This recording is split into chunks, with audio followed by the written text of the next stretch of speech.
शहजादियां वापस महल पहुंची।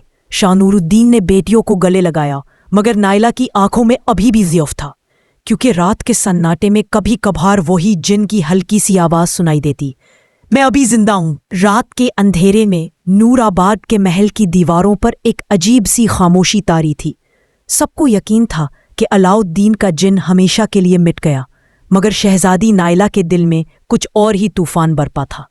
वो अक्सर ख्वाब में देखती, रेत के तूफान में एक धुंधला चेहरा जो चीख रहा होता, मैं अभी जिंदा हूं, मैं तुम्हें ढूंढ लूंगा। दूसरी तरफ सहराए हौर में वही चरवाहा तैमूर, जिसने चिराग को छुआ था, अब बदल चुका था। उसकी आंखों में अब अजब सी चमक थी। रातों को वो किसी से बातें करता, मगर वहां कोई नहीं होता। एक दिन उसने पानी के चश्मे के करीब अपनी परछाई देखी, मगर वो परछाई उसकी नहीं थी, वो जिनकी थी, जिनकी मधम आवाज उसके दिमाग में गूंजी, तैमूर, तुमने मुझे आज़ाद किया था, अब तुम मेरे वारिस हो। दुनिया तुम्हें हकीर समझती थी, मगर मैं तुम्हें बादशाह बना दूंगा, बस तुम्हें वो चिराग दोबारा जलाना होगा। तैमूर के दिल में कशमकश शुरू हो गई, एक तरफ लालच, दूसरी तरफ खौफ, मगर जिनके असर ने आहिस्ता आहिस्ता उसके दिल को सियाह कर दिया। शाही महल में जश्न था। शहजादी रेशम और होरीन अपनी बहन के साथ हंसती खेलती रहती, मगर नायला हर रोज़ खामोश और गुमसम हो जाती। एक रात उसने महल के बाग में चिराग की मधम रोशनी देखी।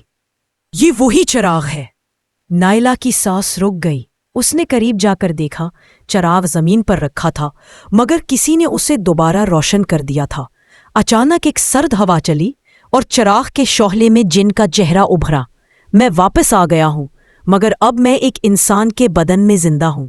अगली सुबह महल के दरवाजे पर एक अजनबी जवान आया। खुद को शहजादा तैमूर कहता था कि वो पड़ोसी सल्तनत से है और नूराबाद की शहजादी से निकाह का ख्वाहिशमंद है। शाह नूरुद्दीन ने मुस्करा कर इस्तकबाल किया, मगर नायला के दिल में बेचैनी जाग गई। जब उसने तैमूर की आंखों में देखा, उसे जिन की वही चमक नजर आई।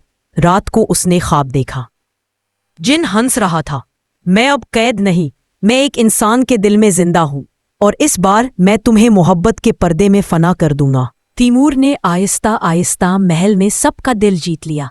शहजादी रेशम उसकी मोहब्बत में गिरफ्तार हो गई। होरीन उस पर भरोसा करने लगी, मगर नायला दिन बदिन उसके करीब आने से कतराने लगी। एक दिन नायला ने महल की लाइब्रेरी में एक पुरानी किताब देखी, जिसमें लिखा था, जब कोई जिन इंसान के बदन में छुप जाए तो उसे सिर्फ एक आईना सच दिखा सकता है, मगर वो आईना सिर्फ वही शख्स बना सकता है जिसका दिल पाक और खौफ से आज़ाद हो।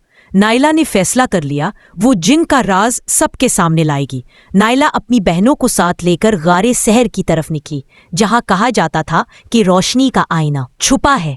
रास्ता तवील और खतरनाक था। अंधेरों में कुछ सरगोशियां उनके पीछे चलती रही।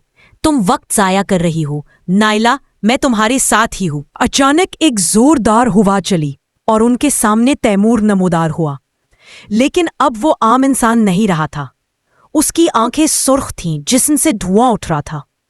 मैं तुम्हें नहीं जाने दूंगा, अब तुम तीनों मेरी हो। होरीन और रेशम खौफजदा होकर पीछे हट गईं, मगर नायला ने अपनी तलवार खींची। ये जंग अब खत्म होगी, चाहे मेरी जान चली जाए। गार के बीचों बीच एक चमकती रोशनी नमूदार हुई। नायला ने दुआ मांगी और अपने दिल की सच्चाई से आईना बना लिया। आईने में तैमूर का चेहरा नजर आया, मगर पसे मंजर में जिन का असली खौफनाक चेहरा उभर आया। जिन चीखा, नहीं, तुम मुझे नहीं पहचान सकती, मैं तुम्हारे दिलों में रहता हूं। नायला ने आईना उसकी तरफ उठाया। रोशनी की किरणों ने अंधेरे को चीर दिया। तैमूर जमीन पर गिर पड़ा। जिन की चीख आसमान तक गूंजी और फिर सब कुछ खामोश हो गया। तैमूर ने आंखें खोली और उसकी आंखों से आंसू बहने लगे। मैं आजाद हूं, मैंने क्या किया? नायला ने मुस्कुरा कर कहा, तुम कसूरवार नहीं, जिनका जादू था। अब तुम आजाद हो जैसे हम हैं। सूरज तुलू हुआ। नूर आबाद की फिजा में रोशनी फैल गई, मगर नायला जानती थी, जिनकी कहानी कभी खत्म नहीं होती। वो हर उस दिल में जिंदा होता है जो ताकत के लालच में मोहब्बत को भूल जाता है। अलाउद्दीन का जिन क्या दोबारा वापस आएगा? उसका तीसरा हिस्सा देखने के लिए हमारे चैनल को लाइक करें, सब्सक्राइब करें, शेयर करें और नए वीडियोस की इत्तला के लिए बेल आइकॉन को ज़रूर दबाएं।